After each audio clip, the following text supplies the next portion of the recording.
पावन अपने हाथ उठे।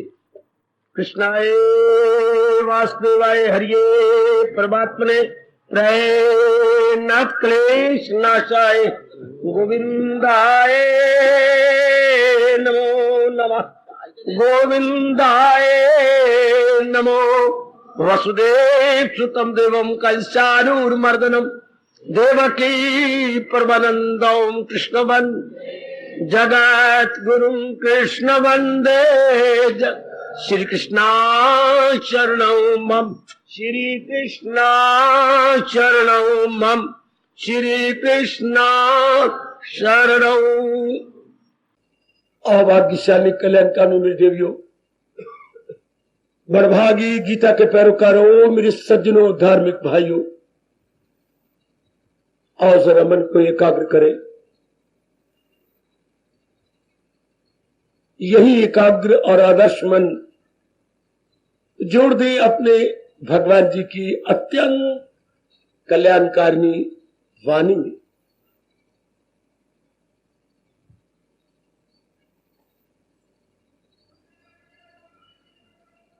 कई दिनों से लगातार हम लोग अपने ही कल्याण के लिए श्रद्धा और प्रेम पूर्वक श्रवण कर रहे गए ये भक्ति से भरपूर श्री गीता जी का 12वां अध्याय।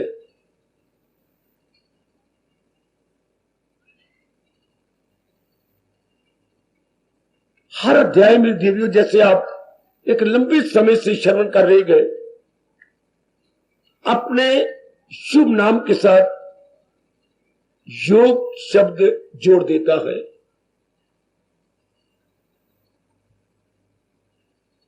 योग का अर्थ आप जानते हैं,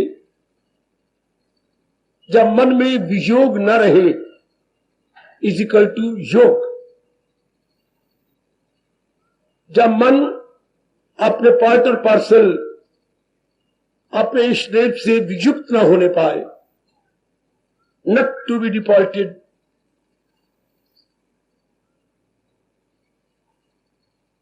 उसको हम अपने राष्ट्रभाषा के अनमोल शब्दों में योग कहते हैं। इसी के विपरीत अर्थक होता है वियोग। हमेशा दुनिया के अंदर आप बहुत पढ़े लिखे हैं, सियाने हैं, मेरी बेटियां भी बहुत एजुकेटेड है। किसी चीज का योग यानी मिलाप उसी के साथ होता है जहां से वो आया है। अपने उद्गम स्थान के में, अपने ओरिजिनल प्लेस में हम चारों ओर देखें, हर वस्तु अपना काम करने के बाद अपने असली स्थान की ओर वापस जा रही है और उसी में एक हो जाती है। छोटा सा दृष्टांत दे दूं, सूर्य आन बान शान से चमकता है, पानी के बुखारत बन के ऊपर उड़ जाते हैं और ऊपर इकट्ठे इकट्ठे होते हुए बादल बन जाते हैं। बादल जाके खूब बरसते हैं मैदानों में और पहाड़ों में।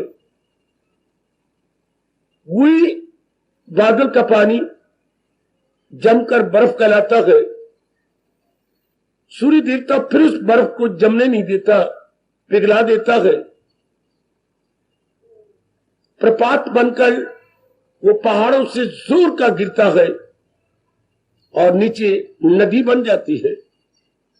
वही नदी गंगा कहलाती है और कल कल कल कल कल कल करती हुई, झूमती हुई, नाचती कूदती, प्रसन्न होती हुई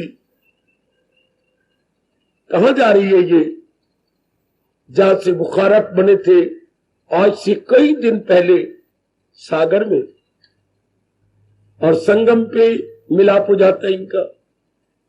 अगर ये दृष्टांत आप सामने रखें तो दुनिया के हर चीज अपना विशेष फंक्शन जिसके लिए वो बनाई गई है पूरा करने के बाद back to its original place.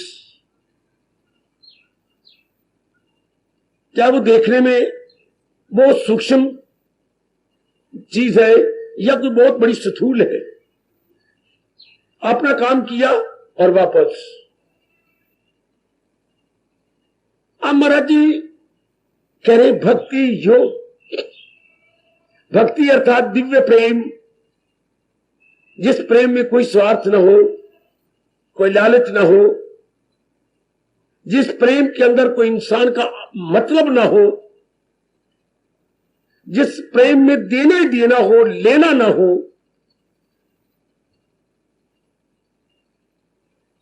उसको हम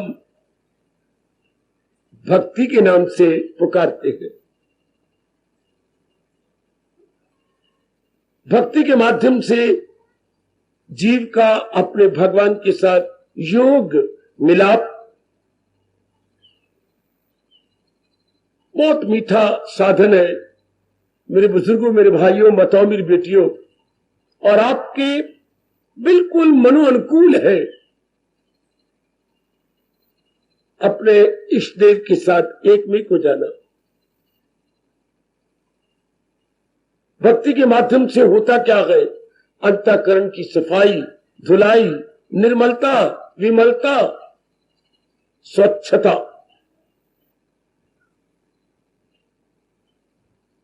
ऐसा स्वच्छ और निर्मल मन, जैसे आप बहुत दिनों से जाप में भी है, भजन में भी है, सत्संग में गए, स्वाध्याय में गए, और भी कई शुभ क्रियाएं मेरे प्रभु जी की दिव्य प्रेरणा को लेकर करते हैं। इन सारी शुभ क्रियाओं का एकमात्र अभिप्राय अंतःकरण की निर्मलता, अंतःकरण की सफाई। अनुभवी ने कहा, क्या सफाई भगवान जी के दूसरे दर्जा पर है? Cleanliness is next to godliness. बिल्कुल ठीक है। भगवान के दूसरे दर्जे पर मन की निर्मलता है। पहला दर्जा भगवान का और दूसरी श्रेणी भगवान जी की निर्मलता की, मन की सफाई की। और मन को सफा करने की गीता जी ने, मेरी देवियों, मेरे सज्जनों, आप भली प्रकार जानते हैं, 3 ही मुख्य साधन बताए हैं: कर्मयोग, भक्ति योग, ज्ञान योग। आप प्राय सब के सब भक्ति के माध्यम से अपने अंतःकरण के मल विक्षेप आवरण को दूर करने में लगे हुए हैं, और सब कुछ भगवान की नजरों में है। मेरे प्रभु आप इस श्रद्धा और लगनता को देखकर और भी शक्ति दे देते हैं, और भी दिव्य प्रेरणा देकर आपको भर देते हैं। दिव्य प्रेरणा भर देते हैं, इसका प्रमाण गीता जी क्या कहती है? संसार संबंधी सकल विकल्प दिन प्रतिदिन कम हो जाती है। अच्छा, महाराज जी की ओर मन ज्यादा लगने लगता है। अच्छा, एकांत आपको प्यारा लगता है। अच्छा, ऐसे स्थान, आप ऐसे स्थानों से बहुत ही प्रेम करने लगते हैं आप। तो मेरे प्रभु कहते समझा जाना चाहिए भगवान जी की बहुत कृपा हो रही है।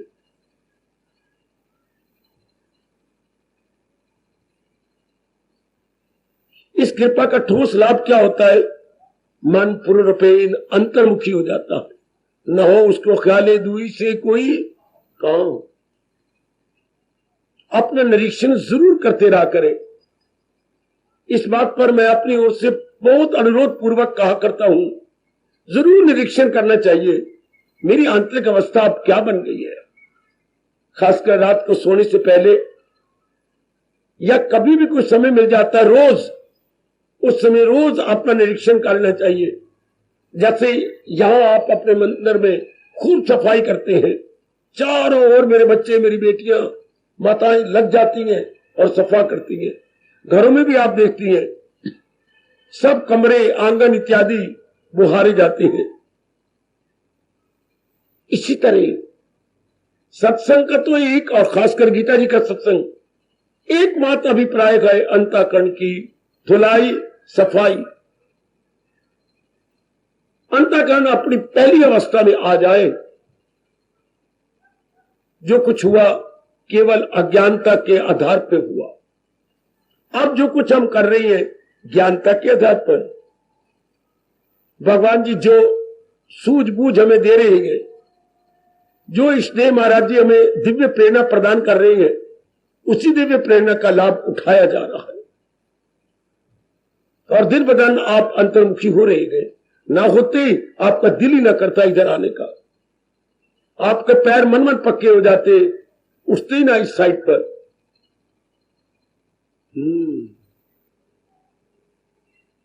इसका अभिप्राय यह है कि सतोगुण दिन प्रतिदिन आप में बढ़ता जा रहा है।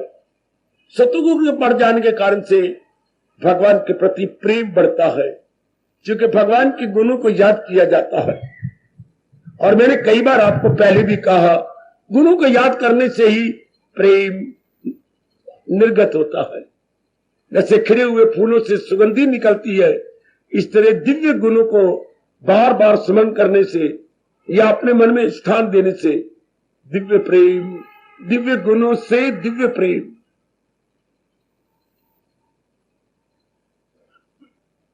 यथामति यथाशक्ति आप लोग जुटे हुए हैं।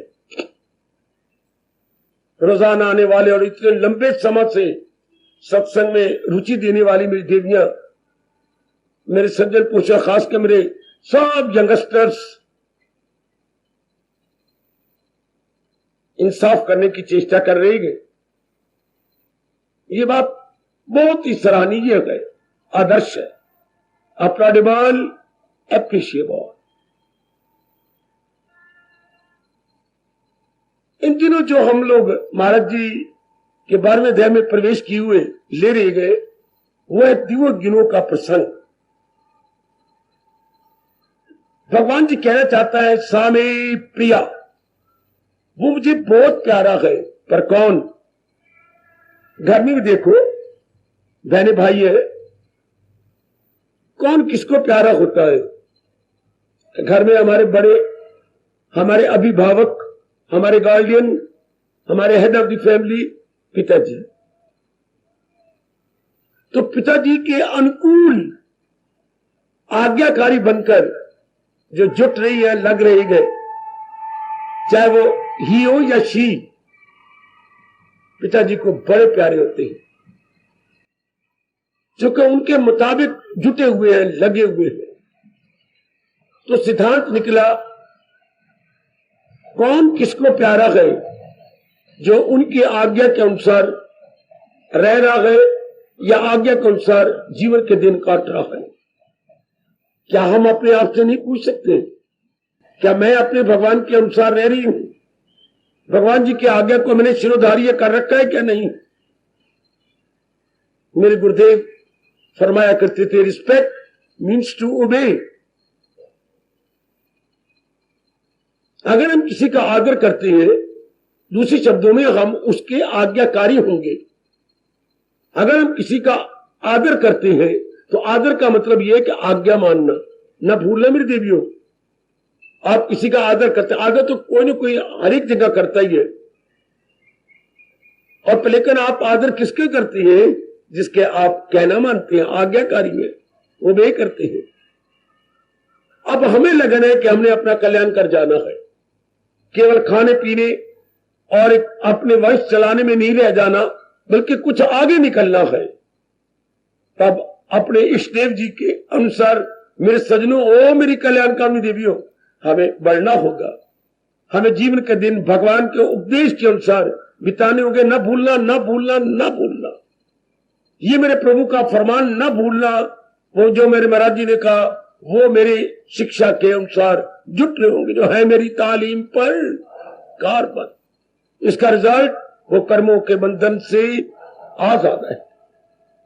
गीता में बार बार समझा रही है, वो नाना प्रकार के बंधन से छूट जाएंगे जो भगवान जी के अनुसार अपने जीवन के दिन गुजारी जा रही है। गुजारना किसने है? जो हम 3 अंग लेके आए, बुद्धि, मन और तन। बुद्धि का एक ही काम है, निर्णय देना। हमने भगवान का निर्णय रख लिया कि तार जिंदगी भक्ति कमानी है। तत्कृष्व मदर्पणम या भजस्वमाम,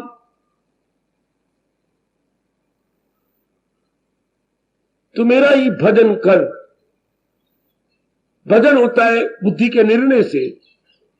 बुद्धि ने एकमात्र निर्णय कर लिया और मन को समझा दिया कि मान तेरी पूरी तृप्ति यानी इंटायर सेटिस्फैक्शन केवल भक्ति से हो सकती है। यही बात एकांत में बैठकर समझने योग्य है। देवियों, इस पॉइंट को न भूल जाना। सजनों, हमने पढ़ाई की, हमने कमाई की, हमने शादी की, हमने बच्चे बनाए, हमने जो कुछ भी अपनी समझ के अनुसार कार्य किया, केवल तृप्ति के लिए, इंटायर सेटिस्फैक्शन के लिए क्या हुई? नहीं। तो फिर एकांत में बैठकर बार बार गहराई में उतर जाना चाहिए। तो ऐसी तृप्ति होगी कहां? यह तृप्ति मुझे कहां से मिलेगी? संसार से क्यों नहीं मिली? इतना कुछ किया गया, जबकि संसार को भगवान ने अपूर्ण बनाया है। पूर्ण नहीं, अपूर्ण, इनकम्प्लीट। संसार अपने आप में कंप्लीट नहीं है, संसार अपने आप में इनकम्प्लीट है। अच्छा, हर चीज जो है में परिवर्तन है, हर प्राणी पदार्थ में परिवर्तन है, और हर प्राणी पदार्थ भगवान पे आश्रित है, डिपेंडेंट है। डिपेंडेंट, जो चीज डिपेंडेंट होती है, आश्रित होती है, वो अधूरी होती है। जो चीज स्वतंत्र ना हो, किसी पर डिपेंड करे और उसकी सत्ता डिपेंडेंस पर हो, उसको आपकी गीता कहती है क्या? वो चीजें अधूरी होती हैं। तो फिर तो इसमें एक परफेक्ट सत्ता तो भगवान की है, वो पूर्ण सत्ता है, यह संपूर्ण सत्ता है। उसी से जीव को क्या पूरी तसल्ली मिलती है, पूरी संतुष्टि मिलती है। अगर अभी तक नहीं बिठाई, आप एकांत में बैठ कर बार बार विचार कीजिए। मेरी देवियां जरूर बैठ के घंटों लगा दें। तृप्ति हो जाने के बाद फिर कोई और तमन्ना ही नहीं उठती, कोई कामना नहीं उठती। जो हमें बार बार कामना पूरी करने के बाद और कामना उठती है, उसके बिल्कुल ठोस परमाने का भाई तृप्ति नहीं हुई। आपने मुझे पानी का गिलास पिलाया, मैं और मांग रहा हूं, लेकिन मेरी पानी से प्यास ही नहीं बुझी।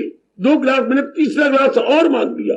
हाय, आपको इतनी प्यास, बड़ी दूर से आ रहा हूं, पैदल आ रहा हूं, कड़कती धूप में से, चिलचिलाती धूप में आ रहा हूं। अच्छा, अंदर का पानी कम हो गया है, तभी तो बार बार आप चौथा गिलास, बस आपकी बड़ी कृपा,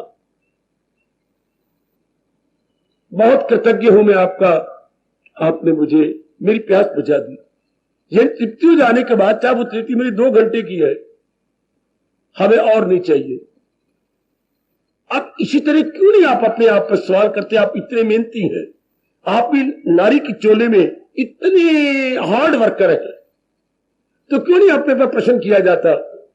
फिर संपूर्ण तृप्ति, permanent satisfaction, internal satisfaction, premier satisfaction कहां से? केवल भगवान से। गीता का पन्ना तो नहीं, श्लोक भी नहीं, एक एक शब्द पुकार के कह रहा है, एक एक शब्द कि पूर्ण तृप्ति केवल भगवान से, क्योंकि वही जात अपने आप में संपूर्ण है। यदि आपने मन में बिठा लिया है, लाजमी तौर पर आप में एक शानदार, मेरे सजनों, ओ मेरी कल्याणकारी देवियों, इनकलाब आ रहा होगा। ए ग्रीन रेवोल्यूशन जिंदाबाद। Not only revolution, but I must be green revolution. वाह,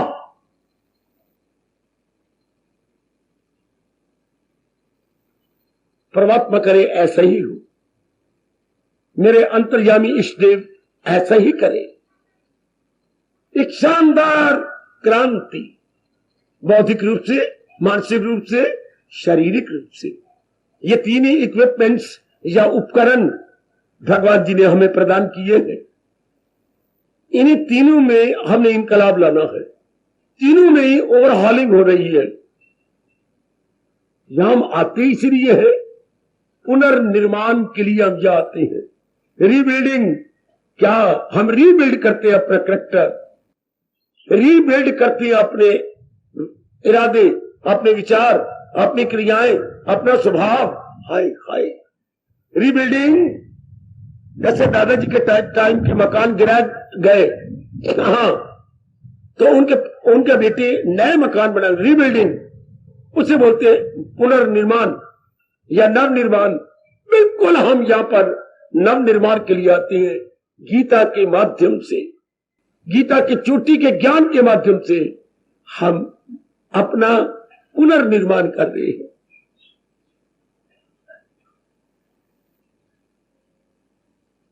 इसलिए हमारे भगवान जी ने एक शब्द लगाया है, पुनर्निर्माण हो रहा है। द्विज, द्विज, हाँ आप सारे द्विज हैं जो पुनर्निर्माण अपना कर रहे हो। पुराने इरादे को छोड़ के भगवान जी का इरादा, पुराने विचारों को छोड़ के भगवत संबंधी विचार, पुराने कर्मों को छोड़ के भगवत संबंधी कर्म, और मित्र भी भगवत संबंधी, उनको मेरे भगवान द्विज कहते हैं। द्विज, हाँ दा के पैर में वाह और इधर छोटी की मात्रा आगे जा, द्विज। द्विजम जय, द्वि मैंने दोबारा, जय मैंने उत्पन्न होना, दोबारा उत्पन्न होना। शब्द करते द्वि को मेरी संधि छेद कर दो बेटे, द्विजम जय, दोबारा उत्पन्न, रिबॉर्न। रिबॉर्न कैसे व्यास जी ने ये शब्द निकाला है। एक बार तो हम मां के पेट से जन्म लिया, मां जी ने जन्म दिया, अपना दूध पिला के मैं भुच्चर बना दिया, हरिष्ट पुष्ट बिल्कुल पढ़ा दिया, कमाने के काबिल कर दिया, आपकी शादी कर दी। Now you are all grown up. एक तो ये जन्म है मां बाप से, दूसरा जन्म ज्ञान से। ये किसका? अंतःकरण का। वो तो केवल शरीर का जन्म मां बाप ने दिया, बुद्धि का यानी इरादे का, विचारों का है, कर्मों का, स्वभाव का, संस्कारों का। जरा मालूम अंदर गोता, ये ज्ञान से दूसरा जन्म होता है।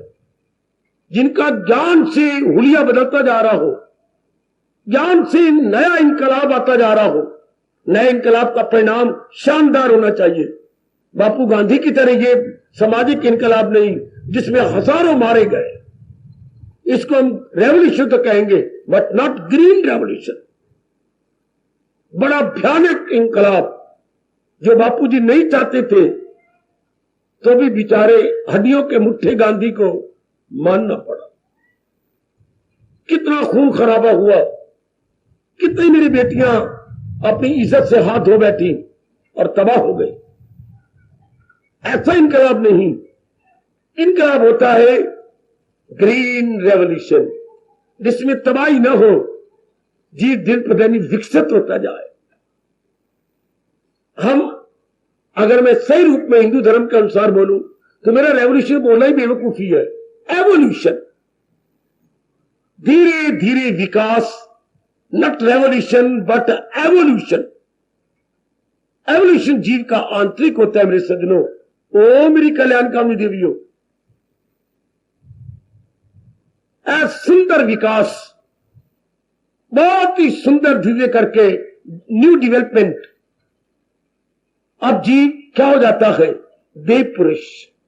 आप दिन प्रतिदिन कोई बढ़ा के बात नहीं कर रहा, इस द्वारा जन्म में देव पुरुष बनते हैं। अलाइनमेंट से क्या क्या क्या क्या क्या बनते जा रहे हैं? सुपरमैन। दिन प्रतिदिन चले थे हम एनिमल मैन से, नर पशु से, भद्र पुरुष, अब देव पुरुष, सुपरमैन की अवस्था में आ गए। इस अवस्था में आके आपके अवगुण ढूंढे जाने पर भी नहीं मिलने चाहिए, क्योंकि आपका दूसरा जन्म हो गया। गुण ही गुण, बुद्धि में, मन में, तन में, कर्मों में, लेन देन में, व्यवहार में, कोई कोई कोई कोई कोई कोई ऑल डिवाइन क्वालिटीज। वाह द्विज। हमारे भारतीय सभ्यता संस्कृति के परम पिता महर्षि वेदव्यास महाराज जी ने ये शब्द कहां से ढूंढ निकाला है? द्विज, दोबारा जन्म होता है उस लकी सोल का।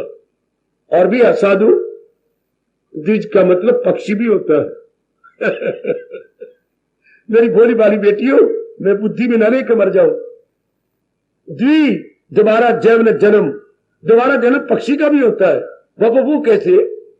पहला तो होता है अंडा, पहला जन्म अंडा, फिर दोनों ही एंड शी उसको सेकते हैं, सेक के गर्म करते हैं, और फिर जो है शी यानी आप कहिएगा मुर्गी या कोई भी शी, वो फोड़ेगी और फिर बीच बीच से बच्चा निकल आता है। ये द्विज हो गया। पहले अंडा निकला, फिर उसमें पूरी गरमाइश देने के बाद उसके ऊपर गरमाइश दे दी करके उसमें बच्चा बन जाता है ना। चाहे कबूतर हो या कबूतरी, चिड़ी हो या चिड़ा, कोई भी क्यों ना हो, ये सारे, चाहे कौवा हो या कवि, पक्षियों के पहले अंडे होते हैं, फिर उसको गर्म कर कर कर करके फिर बच्चा निकालते हैं, वो भी द्विज कहलाते हैं। वाह, पक्षी द्विज मैंने पक्षी, क्योंकि उनके 2 जन्म होते हैं। और आप जब सज्जनपुर जो सत्संग में आती है आपको भी द्विज कहती है। वाह, अर्थात रिबॉर्न। यदि आपके इरादे, विचार और क्रियाएं साउंड, हेल्दी और गुड होती जा रही है तो very sound, very healthy and very appreciable and very fruitful. परमात्मा करे ऐसा ही हो। सत्संग में, खास कर श्री गीता जी के सत्संग में थोड़ा सलाह भी यही है कि हम सारे द्विज बन जाए। अगर हम सियाने होते तो हमें कभी भी दुख आके स्पर्श न करते। दुख आने का मतलब ही यही है कि मेरे इरादे, मेरे विचार, मेरी क्रियाएं ठीक नहीं, मैं इनका निरीक्षण करूं। यदि मेरे कान में दर्द हो रहा है, इसका मतलब में यह है कि कान पक रहा है, कान के अंदर कुछ चीज है। डॉक्टर साहब ने बूढ़ा मारा, ओए गोई गोई गोई गोई, ये तो गंध निकल रहा है, ये तो अंदर पीक पड़ गई है। तभी कान भारी भारी हो रहा था, इस तरह से सुनाई नहीं देता था, दर्द मारे, मनु पीड़ा मारे थी। हे अंबाला वालों, मनु जो और की पीड़ा मारे तो पीड़ा तो मारे जब कान मेरा खराब हो गया। हाँ, अब काम नॉर्मल है, there is no pain at all. ये भी पता नहीं कि कान मेरे साथ लगा हुआ या नहीं। जब हमारे अंग नॉर्मल होते हैं तो हमें महसूस नहीं होता कि हाथ मेरे साथ है। हाथ तब महसूस होगा जब इसमें कोई पेन हो रही होगी। कोई भी अंग तब महसूस होता है जब वो अबनॉर्मल हो, अर्थात असामान्य हो। सामान्य अवस्था में हमें कोई अंग नहीं नजर आएगा, यही प्रतीत नहीं होगा कि मैं वो अंग रखता हूं। कोई भी अंग तब जब दर्द मारे। शाबाश, अगर इंसान नॉर्मल हो जाए भगवान के ज्ञान से, कितना शानदार जीवन, कितना अच्छा जीवन। इसी शानदार को मैं कह रहा था, हमारे व्यास जी द्विज कहते हैं कि ये द्विज जिसका गुरु के पास जाकर गीता के ज्ञान से दूसरा जन्म हो जाए, अशुभ इरादे, अशुभ विचार, अशुभ क्रियाएं न रही, इसकी जगह सब शुभ इरादे, शुभ विचार, शुभ क्रियाएं हो जाएं और हमारा मन अंतर्मुखी होकर के भगवान की ओर अभ्यास करने लगे। ये मेरे प्रभु ने हमारे अपने स्वभाव के अनुसार हम सब कल्याणकामी है, कोई शक नहीं। मैंने उस दिन भी कहा था, जीव संसार में 2 प्रकार के जीव होते हैं, काम कामी जो कामना पूरी करना चाहते हैं, और एक आप जैसे कल्याणकामी, कल्याणकामी और काम कामी। अच्छा, कल्याणकामी अपना कल्याण चाहते हैं, ये इनके इन प्रकार वो अपने कल्याण में लगे हुए हैं, किसी तरह हो मैं कल्याण करके चला जाऊं। तो भगवान ने चूंकि कल्याण करने वालों के भी स्वभाव, कईयों में शरीर प्रधान होता है, उनको भगवान कर्म योग देती है, कर्म योग से अपना कल्याण कर जाओ। कईयों में मन प्रधान है, भावुक हृदय होती है, those are all emotional minded, यानी भावुक हृदय जज्बाती होती है, उनको भगवान जैसे आप जैसे सारे हैं भक्ति दे देती है। और कईयों की बुद्धि बड़ी विकसित हो जाती है, उनको मेरे भगवान ज्ञान दे देती है, ज्ञान योग। कल्याण चाहने वालों में भी 3 प्रकार के जीव है, शरीर प्रधान, मन प्रधान और बुद्धि प्रधान। उनके लिए योग भी 3 प्रकार के हो गए, बस चौथे प्रकार का इंसान कोई नहीं होता है। तन प्रधान, क्योंकि यही तो लेके आए हैं, तन अंदर चलो मन और ऊपर चले जाओ बुद्धि।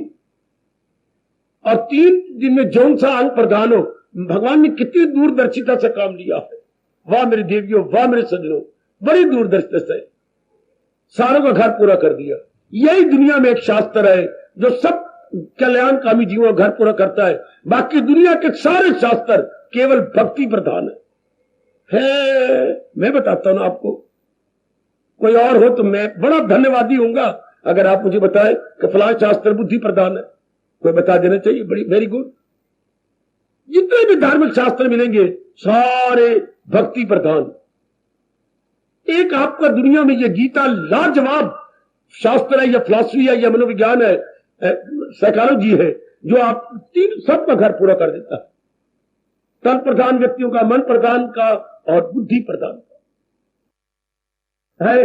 वही मेरे भगवान कह रहे हैं, यूं ही नस्ल दर नस्ल आया है, जो वही आगे आगे आता जा रहा है। आगे अब हमारे भाग्यों में आ गया भक्ति योग, नारद जी वाला या 12वें अध्याय वाला, अर्थात अपने आप को समर्पण करना, अपने आप को महाराज जी के चरणों में सौंप देना, सौंप के जैसे वो फिर वो चलाएं, उनकी इच्छा अनुसार चलना। हर एक नारी समर्पित किया करती थी, तब जिंदगी के दिन आराम से कट जाते थे। मेरे भगवान जाने जिनकी सृष्टि है, आज मेरी बेटियां समर्पित नहीं करती, इसलिए बात बात में लड़ाई झगड़ा फसाद और आखिर में तलाक अर्थात संबंध विच्छेद। वरना हिंदू नारी को पता ही नहीं होता था संबंध विच्छेद किसे कहती है। नहीं, आपका और मेरा जीवन भर का साथ है। और आज जब तक निपटा निभाऊंगी, तैनू भी घर बतेरे ते मैनू भी घर बतेरे, तोते अनुभाव बतेरे। आजकल बात ही कुछ और होगी, बिल्कुल ही पासा पलट गया। अच्छा हो रहा है या बुरा भगवान की नजरों में है, मैं इसका कोई फैसला नहीं दे सकता। कमान अब ये जो भक्ति ज्यादा चला है, बड़ा मीठा मार्ग, बड़ा अच्छा मार्ग, बड़ा आसान मार्ग, जो एक मेरा छोटा सा बालक से बुजुर्ग तक भी समझ सकते हैं। समर्पण करना, अपने आप को सौंप देना, इसमें सौंप, इसको आप कहते हैं शरणागति।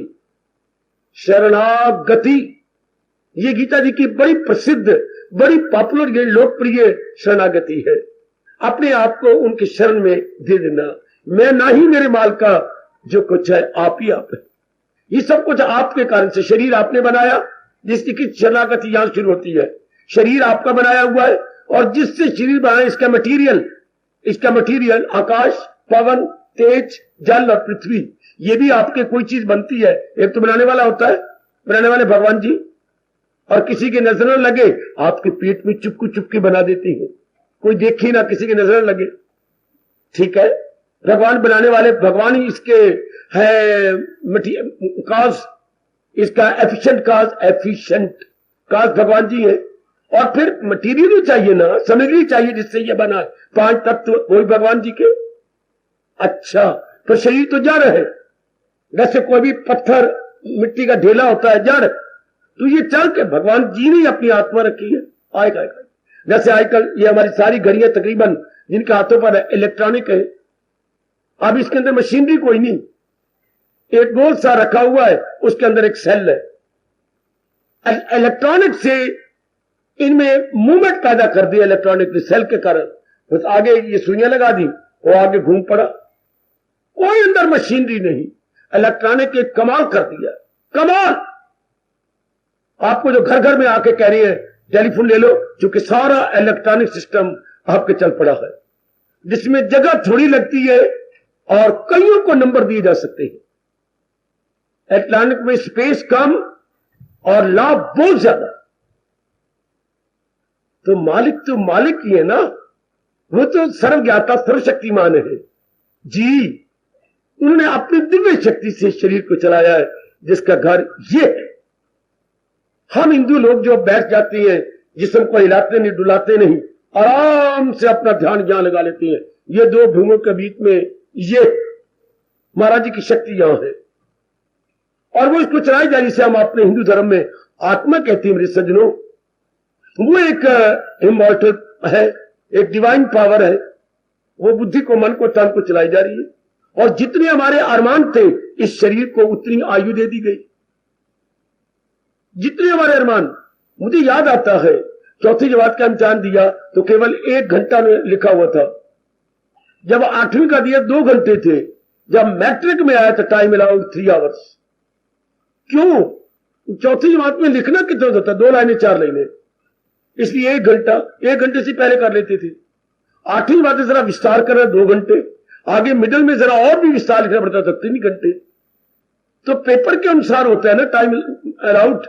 इस तरह हमारे अरमानों के अनुसार क्या time allowed in other words as allowed, in other words हमारी जीवन अवधि भगवान जी ने हमारे अरमानों, हमारी इच्छाओं के अनुसार प्रदान की है। सब काम मेरी देवियों बहुत ही साइंटिफिकली है। मुझे स्पष्ट कहना चाहिए, अगर आप बुद्धि खोले तो सुव्यवस्थित रूप से सारा काम सुचारू रूप से संपन्न हो रहा है। सुव्यवस्थित सुचारू रूप से मेरे प्रभु अपने काम को चला रहे हैं। और अगर गीता जी का ज्ञान आप अपने बुद्धि में रख ले, फिर तो सोने में सुगंधी, सोने पे सुहागा मेरे मालिक करें। जो ज्ञान प्रभु जी ने मुझे और आपको दिया वो हमारा बन जाए, हमारी बुद्धि में आ जाए, और हमारे मन में भगवत विचार आ जाए, और हमारे कर्मों में दिव्यता आ जाए। समझे मेरे बेटे? आहा आहा आहा। तो अब जो लाइफ बड़ी कॉम्प्लिकेटेड हो चुकी है हर एक के लिए, फिर हमारी लाइफ सिंपल हो जाएगी, बिल्कुल क्वाइट सिंपल। अर्थ कोई उसमें क्या रहेगा, वो कॉम्प्लिकेशन नहीं रहेगा, कोई उसमें गड़बड़ नहीं मचेगी। शाबाश। और 4 दिन कितने आराम से काट जाते हैं, नो वरी, किसी प्रकार की वरी, किसी प्रकार की केयर मन में नहीं रहता। मौजी जीवन, care free life, care free life, बहुत मौजी जीवन। भगवान करे मेरा सुनाना, महाराज जी की वाणी को समझाना इसी रूप में सफल हो जाए कि आप जो मेरे महाराज जी की वाणी समझे आप उसे अपनाते जाए। भक्ति बहुत आसान, भक्ति में समर्पण। जैसे मैंने कहा, अगर ये देखा जाए तो शरीर बनाया किसने? भगवान ने। मटीरियल किसका? भगवान का। हाँ, और शक्ति किसकी चली? भगवान की। तो ये तो सब कुछ भगवान का काम कर रहे हैं, बनाने वाले वही, मटीरियल उनका, शक्ति उनकी। हाँ, तो फिर हम अब समर्पित करते, प्रभु तेरी वस्तु, आगे बोलो मेरे बच्चे, तेरी वस्तु तेरी अर्पण। कितना अच्छा सुभद्रा कुमारी चौहान, जो एक नारी रूप में चोटी की कवित्री हुई है, हिंदुस्तान की one of the greatest poet's, one of the greatest poet's.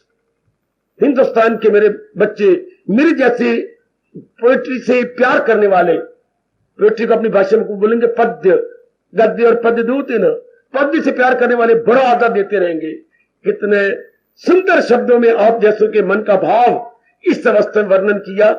चरणों पे अर्पित है इसको, सब मेरी बेटियां याद कर ले, सारे मेरे बच्चे याद कर ले। चरणों, भगवान के आगे घुटने टेक के, चरणों पे अर्पित है इसको।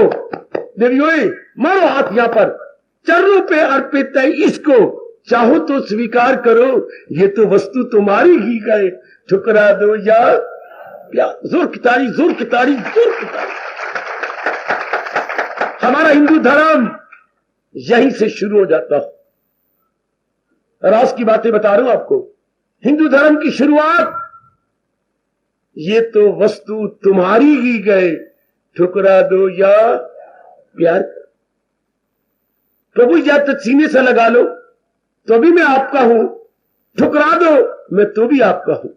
हाय, कुत्ता आपका पालतू है, चाहे प्यार से अपने घर में कोने में बिठा दो, और चाहे दुख दुख दुख दुख करके बाहर निकाल दो, हाँ कुत्ता बाहर बैठ जाएगा। मालिक निकाल दे, पर हूं तो मैं तेरे दर का। यहां से भक्ति शुरू होती है। मैं चेला हूं मेरी, जो हो नेक रास्ता बता दीजिए। शिष्यात्याम शादिमाम त्वाम प्रपन्नम। प्रपन्नम से तो हमारा हिंदू धर्म का पहला स्टेप है। इसी को भगवान जी के शब्दों में शरणम बोलते हैं। ओ मेरी नेक बेटियों, तर जाओ मेरे बच्चों, गीता के माध्यम से तर जाओ। और खासकर ये 12वें अध्याय को, बाकी अध्याय तो हमारे जैसों के लिए है। रिसर्च करना, गहराइयों में जाना, एक एक शब्द को समझने की पूरी चेष्टा करना, दिन अपना, रात अपनी, शरीर अपना, बुद्धि अपना। आपकी तो इतनी लाइबिलिटीज, रिस्पॉन्सिबिलिटीज है, आपके लिए संभव नहीं है। इसलिए भगवान ने आपके लिए 12वां अध्याय कह दिया। बस इतना ही काफी है आपको। और खासकर 13वें श्लोक से लेकर 19 श्लोक तक जो ये गुण आते हैं, इन गुणों को अपनाने से अब गुण निकल जाती है। जैसे चाय का कावा कैसे होता है, पकपका, एक चीनी का चिमटा डालने से कितना पीने योग्य हो जाता है। बिल्कुल इसलिए मेरे सज्जनों, भगवान जी की वाणी को जब मन बुद्धि में मिला दी जाती है, जीवन कितना sweet, attractive and worth living, कितना अच्छा हो जाता है मेरे बच्चे। और आप आजमा रही हैं, भगवान आपको और आजमाने का स्वर्ण अवसर प्रदान करे। इसमें बहुत ज्यादा नहीं, बाकी ज्ञान योग में बहुत कुछ करना पड़ता है। कर्म योग के अंदर जहान में जाकर, समाज में जाकर लांति सहनी पड़ती है, बहुत कुछ करना पड़ता। जैसे स्वामी विवेकानंद जी बेचारे का मैं क्या शब्द लगाऊं, कितना मुकाबला करना पड़ा बेचारे को, देश में विदेश में। इसलिए तो मैं उनको इंटरनेशनल महात्मा बोल रहा हूं। बहुत मुकाबला छाती तान के की, शाबाश शाबाश शाबाश। यहां तक कि बेचारे को अगर अंग्रेजों को थप्पड़ भी मारने पड़े हैं तो थप्पड़ भी मारे, उनके देश में जाकर जोर के करारे थप्पड़। बेचारे को बड़ा मुकाबला करना पड़ा, कई दिन भूखों मरना पड़ा, लेकिन सीना तान के जुटे रहे, लगे रहे। मैं बेवकूफी से कह रहा हूं क्या, काश स्वामी विवेकानंद ने अपना एक एक दिन भारत को दिया होता। भारत बड़ी कदर करता और बड़ा लाभ उठाता, क्योंकि हमें बचपन से ही गीता रटाई जाती है। हमें हमारे में उनको कुछ कदर करवानी पड़ी, लेकिन वो टेम्परेरी साबित हुआ। हमारे शुरू से ही समझाया जाता है, शुरू से ही, जब तक हमने होश संभाली, जाओ एक अध्याय पढ़ो फिर भोजन मिलेगा, स्नान करो पढ़ो गीता जी। और जब नहीं पढ़ सकती तो मां इतने करती, हाथ से पकड़ लाए, मत्था चटेक, हाँ मेज से फिर रख, आ खा ले। बचपन से ही हमें इधर झुकाया जाता था, रामायण में या गीता जी में। हमारे भाग अच्छे कि हमारे घर में बोलबाला गीता जी का था। ये मेरे भाग्य बहुत ही अच्छे। तो मेरी देवियों, ओ मेरे सज्जनों, महाराज जी का ये शरणम बहुत आसान, बहुत ही आसान है। और पापा लिखी है, सब मेरी बेटियां एजुकेटेड है, सब के सब अच्छे आप पठित है। तो यही होता है ना समर्पण का मतलब, भगवान का अर्पण करना। भगवान की क्या अर्पण करें, वो तो है ही अर्पण। ये तन उनका, बनाने वाले वो आप, सामग्री इसकी 5 तत्वों की उनकी है, हाँ बुद्धि में लियाकत उनकी है, मन में जो शक्ति है वो उनकी है। इसलिए हम कहते हैं अगर हमने पूरी मेहनत से काम किया तो हम बोलते हैं यथा मति यथा शक्ति। सब कुछ इसमें आ गया। जितनी बुद्धि आपने दी, में मति मैंने बुद्धि, जितनी आपने बाकी शक्ति दी मन में और तन में, मैंने कर दिया। आप जानो आपका काम चले, यथा मति यथा शक्ति। इसलिए हम देखती हैं तो हम समर्पण कर देती हैं, हम अपने आप को सौंप देती हैं। इसी गीता के 18वें अध्याय से तो ये महाराज हमारे भारतीय कवि हमें समझा के चले गए। कितना अच्छा सिद्धांत भक्ति का, मोहब्बत में ये लाजम है, जो कुछ है फिदा कर दे। हमारे पास है क्या, बुद्धि मन और तन, बुद्धि मन और तन। कवि कितना अच्छा कहते हैं मेरे सज्जनों, ओ मेरी कल्याणकामी देवियों, मोहब्बत में ये लाजम गए कि जो कुछ गए फिदा कर दे, फिर मोहब्बत में ये ताकत गए कि बंदा से खुदा कर दे। उसी मोहब्बत में कितनी ताकत हो जाती है कि एक मामूली इंसान दैवी शक्ति को रख लेता है। मोहब्बत में ये लाजम है, जो कुछ है फिदा कर दे, फिर मोहब्बत में ये ताकत है बंदा से खुदा कर दे। नर नारायण, नर नारायण। बाबा कैसे तुम जुर्रत करोगे ये कहने की नर नारायण। बहुत अच्छे, जरूर अटैक मेरे जैसे पर होना चाहिए जब मेरे जैसा बकवास करे कि नर नारायण हो जाता। सुनिए ना, यही प्रश्न अमेरिका में मेरे गुरुदेव जी पर, स्वामी रामकृष्ण महाराज जी पर हुआ कि क्या फर्क है एक मैन और गॉड में, what is difference between man and God. मैंने कई बार पहले बताया, आज फिर प्रसंग मेरे प्रभु ने जारी किया हुआ है, मैं क्लियर करना चाहता हूं, सुनना ध्यान से बेटी। एक मैन और गॉड में अंतर क्या है। स्वामी जी ने कहा, बताता हूं, अगर आप गौर से सुने तो हॉल के में बैठे हुए काउचों पर सारे खड़े हो गए। स्वामी जी बताइए, तो समझे खड़े क्यों हो गए। कोई शब्द आपका नीचे ना गिर जाए, हम खड़े खड़े ही उसे पिकअप कर लेंगे। देखिए जरा आदर, महापुरुषों को आदर विदेश कैसे देता है। बेटी विदेशी अब कैसे आदर देती है, आहा आहा, वहां वायवा और प्रकार का था, यहाँ का वायवा और प्रकार का होता है बेटी, और बाहर वालों का वायवा इंटायरली डिफरेंट। तो समझ ने कहा भाई जो चीज जिससे पैदा होती हो वही तो होता है। कैसे, सब हाल बोल उठा, हाउ इज इट पॉसिबल। तो उन्होंने कहा सोने से जेवर बनते हैं, क्या सोना उससे अलग हो गया? नहीं, सोना ही तो है। मिट्टी से बर्तन बनते हैं, तो मिट्टी कहाँ है? मिट्टी बर्तनों में है। कपड़े से बनती है, सूत से बनते हैं कपड़े, सूत कहाँ है? कपड़ों में है। लोहे से बनती है अस्त्र और शस्त्र, अस्त्र और शस्त्र में फर्क बता दूं। दो प्रकार के औजार होते हैं, दो प्रकार के हथियार वो होते हैं, शस्त्र दुश्मनों के साथ मुकाबला करने वाले। एक होते हैं अस्त्र जो हाथ की ताकत से फेंक जाए, जैसे भाला, जैसे गोली, जैसे तीर, जो अपनी शक्ति से दुश्मन को मारने के लिए दूर फेंक दे जाए, उसे क्या बोलेंगे? अस्त्र। साधा और त्र, अपने से लेकर फेंक दिया जाए, जैसे बम, गोलियां, तीर, भाला जिसके आगे लोहे का बना होता है, आगे तेज नेजा, और फेंक देती है। और एक होते हैं शस्त्र, तलवार की तरह हाथ में लेकर लड़ने वाले, हाथ से छोड़े नहीं जाते। एक होते हैं हाथ की ताकत से फेंक के जाती है, दुश्मन पर वार कर दिया जाता है, एक हाथ में रख के लड़े जाता है। अच्छा, अस्त्र शस्त्र तो लोहे से बनते हैं अस्त्र शस्त्र, तो क्या लोहा उससे अलग हो जाएगा? नहीं। 3-4 दृष्टांत याद रखने में देवियों। सोने से जेवर बनती है तो सोना बीच में ही रहता है, मिट्टी से घड़े बनते हैं तो मिट्टी बीच में ही रहती है। हां, ध्यान देना, सूत से कपड़े बनते हैं तो सूत बीच में ही रहता है। लोहे से बनती है अस्त्र शस्त्र, तो लोहा इन्हीं के बीच में ही है, बाहर नहीं गया। तो भगवान से सब कुछ बना है, तो भगवान का बीच में तो है, तो भगवान बाहर चले गए।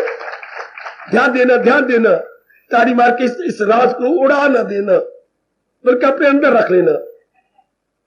जो चीज जिससे बनती है वो चीज अंदर होती है। 3-4 दृष्टांत बड़े कमाल के दिए महापुरुषों ने, हमारे जैसे अल्पज्ञ यानी कम अक्लों को समझाने के लिए। सुन मेरी बच्ची, और तर जाओ, इस जन्म में आपको जरूर तर जाना है। जो चीज जिससे बनती है उससे अलग नहीं हो सकती। भगवान से सृष्टि बनी है, भगवान अलग हो ही नहीं सकते, वो हमारे बीच में तो है, उन्हीं से सब कुछ बना। अगर मिट्टी से घड़े बने तो मिट्टी कहां है? घरों में, इन्हीं सुराहियों में है, इन्हीं छोटे से दिवाली के दीपकों में, इन्हीं दूध जमाने वाले कुंडों में है, ये बच्चों के रंगीन खिलौनों में, इन्हीं में तो मिट्टी है। क्योंकि all these made of clay, made of clay, ये क्ले से तो बने हुए हैं, तो क्ले इनसे अलग नहीं सकती। अगर आप सोने को अलग करना चाहती हैं, जनाब राम राम, तो क्या जेवर भी गया।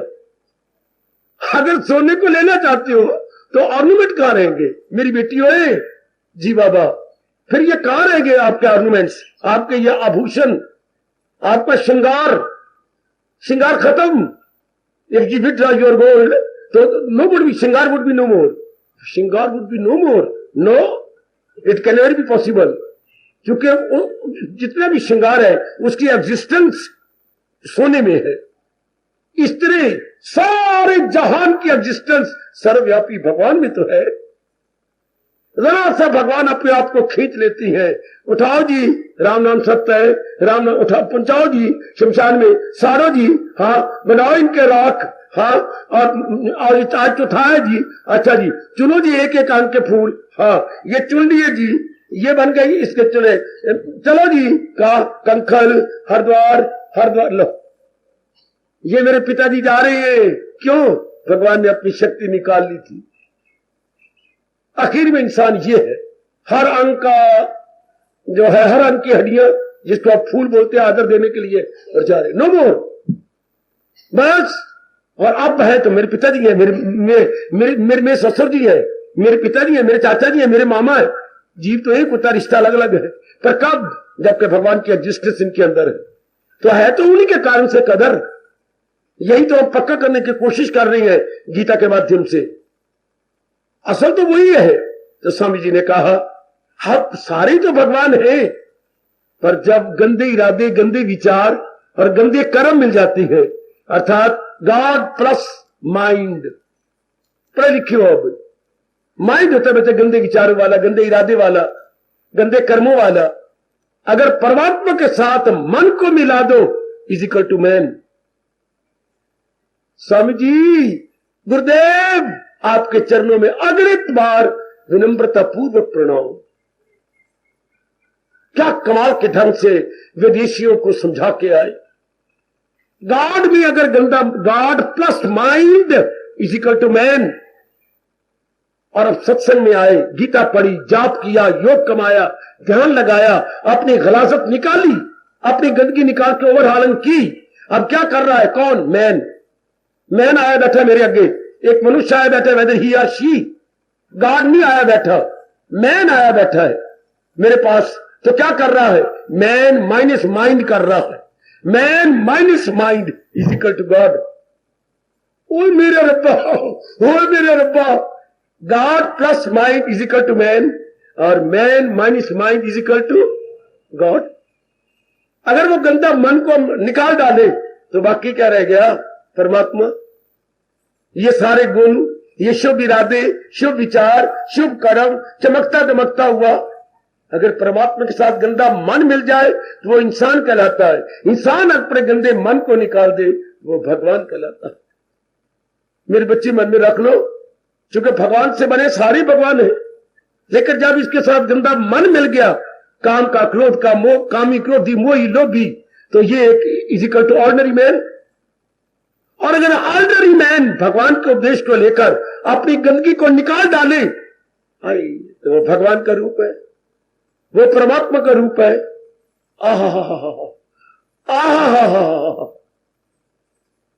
अगर गीता का कहना मान ले, जैसे अगर इसी को लेके माम एकम शरणम व्रज, केवल मेरी शरण में आ जा, तेरे पाप सब दूर कर दूंगा मैं। 16वें अध्याय का 18वें अध्याय का 66वां श्लोक एकांत में लेकर फिर पढ़ो, फिर पढ़ो, फिर पढ़ो, बार बार पढ़ो, बार बार पढ़ो, और विचार कीजिए कि क्या फरमा रही है। जरा आराम से बैठ जाइए। आप सब मजाक न बनाइए, थोड़ी देर मेरे हवाले कर दो, आप बैठ जाओ।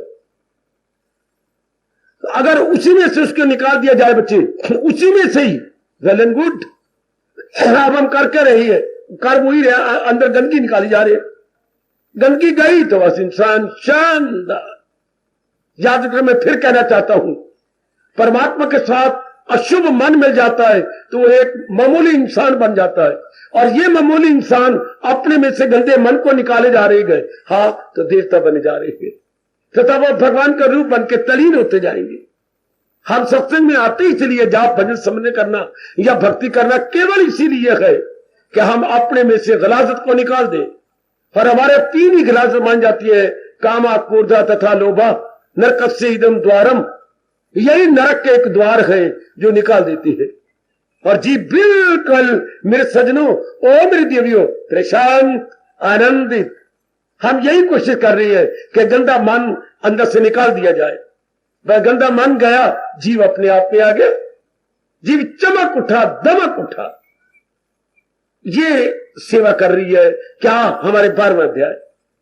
12वां अध्याय हमें क्या बना रहा है? हमें गॉड मैन बना रहा है, हमें सुपरमैन बना रहा है, हमारे अंदर से डर्टीनेस को निकाले जा रहा है, और क्लीननेस चमकती आ रही है, दमकती आ रही है, और भी ज्यादा, और भी ज्यादा, और परमात्मा करे और भी ज्यादा, और आपका यहां आना सफल हो जाए, मेरी देवियों का यहां आना बिल्कुल सफल हो जाए। परमात्मा ऐसी कृपा करे कि आपका आना इस रूप में सफल हो, मन की गलाजत निकल जाए। मेरे गुरुदेव के दृष्टांत को याद रखना, God plus mind is equal to man, और man minus mind is equal to God. परमात्मा के साथ अगर अशुभ मन मिला दी जाए तो वो एक मामूली इंसान हो जाता है, और मामूली इंसान से गंदा मन निकाल दिया जाए तो वो भगवान का रूप नर नारायण हो जाता है, हर मालिक की जात में समा जाता है। उसी गंदगी को निकालने के लिए ये भगवत गीता जिंदाबाद।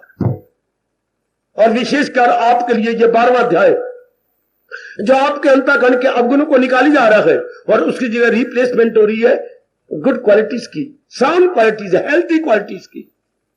इस इंसान का अंतःकरण चमक उठता और वो क्या हो जाता है, भगवान के योग्य हो जाता।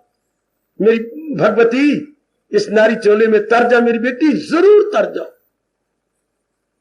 तभी भगवान उन गुणों को देख के कह रही है, वही गए मेरा भक्त प्यारा मुझे।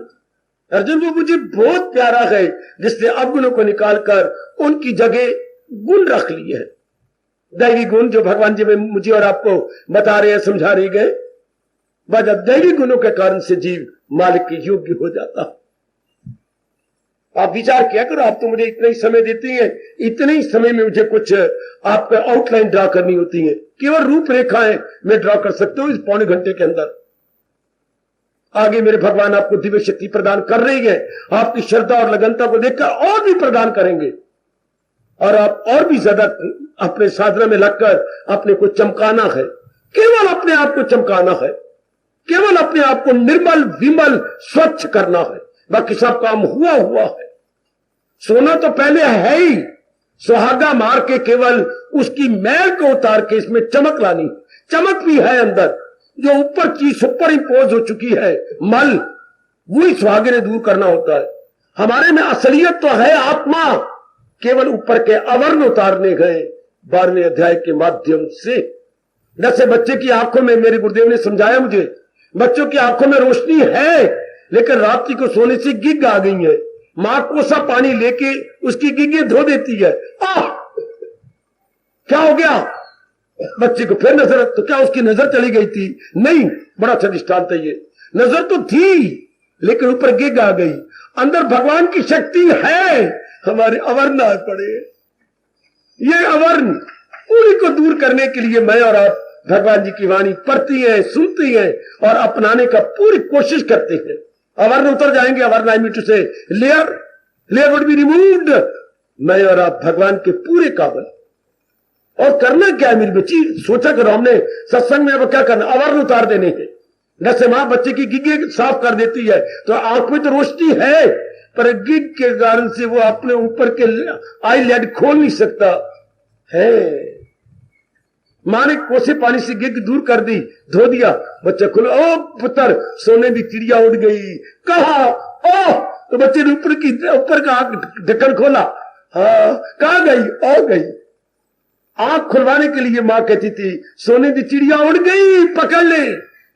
तो क्योंकि गिगे धुल गई है, ऊपर का ढक्कन खोल देगा, देखेगा। भगवान करे मेरी मेहनत सफल हो और हम भी देखे सोने की चिड़िया है कहां। मां ने तो आकाश में दिखाई, लेकिन कृष्ण हमें अपने अंदर ही दिखा रहे कि उड़ी नहीं, सोने की चिड़िया यही है।